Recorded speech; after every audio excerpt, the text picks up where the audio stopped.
ఓ అతిపెద్ద ఆధ్యాత్మిక సముదాయం నా దేశంలో జరిగే కుంభమేళా అని అన్నప్పుడు నా రోమాలు నిక్కబొడుచుకుంటాయి.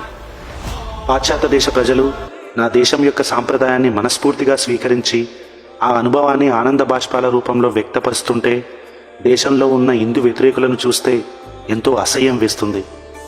144 ఇయర్స్ తర్వాత వచ్చిన ఈ మహాకుంభమేళలో పాల్గొంటున్న నాగసాధువులు, పీఠాధిపతులు, అఘోరాలు, హిమాలయ యోగులను చూస్తుంటే నా సనాతన ధర్మం ఎంత గొప్పగా పూజించబడుతుందో అన్న ఆలోచన నా గుండెను గర్వంతో నింపుతుంది.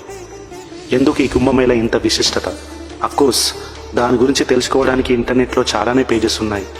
కానీ నన్ను బాధపెడుతుంది అనదర్ సైడ్ ఆఫ్ కైన్కు ఉన్న సో కాల్డ్ ఇంటెలెక్చువల్స్.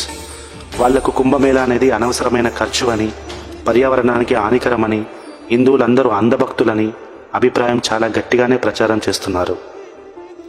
వాళ్ళకు చెప్పాల్సింది ఒక్కటే, నా సనాతన ధర్మం ప్రతి కార్యంలో ఒక scientific reason and socio economic development ఉంది. అది కొంతమందికి కనబడదు. కోట్ల మంది భక్తులు కుంభమేళలో పాల్గొనడం వల్ల సామూహిక మనోశక్తి అంటే కలెక్టివ్ కాన్షియస్నెస్ ప్రభావం ఉంటుంది. దీనివల్ల పాజిటివ్ ఎనర్జీ మనుషుల్లో పెరుగుతుంది. ఇది సైకాలజీ. కొన్ని సైంటిఫిక్ రీసెర్చ్ ప్రకారం గంగాజలంలో లివింగ్ బ్యాక్టీరియా హతమార్చే శక్తి ఉంటుంది. ఇది వాటర్లో ఉన్న వైరల్ ఫేజ్ వల్ల జరుగుతుంది. దానివల్ల కోట్లాది మంది పుణ్యస్నానాలు చేసినా ఎలాంటి రోగాలు రాకుండా వాళ్ళ బాడీ యొక్క ఇమ్యూనిటీని కూడా పెంచుతుంది. ఇది బయాలజీ. కుంభమేళ సమయం గ్రహాల స్థితి ఆధారంగా నిర్ధారించబడుతుంది. ఆ కుంభమేళ నాడు సూర్యుడు, చంద్రుడు, బృహస్పతి ఒకే నిర్దిష్ట రాశిలో ఉండడం వల్ల పున్నమి నాట ప్రభావం ఎక్కువగా ఉంటుంది.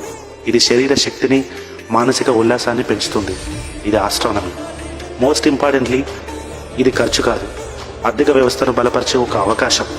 కుంభమేళ సమయంలో local business, tourism, self employment విస్తృతంగా పెరుగుతుంది.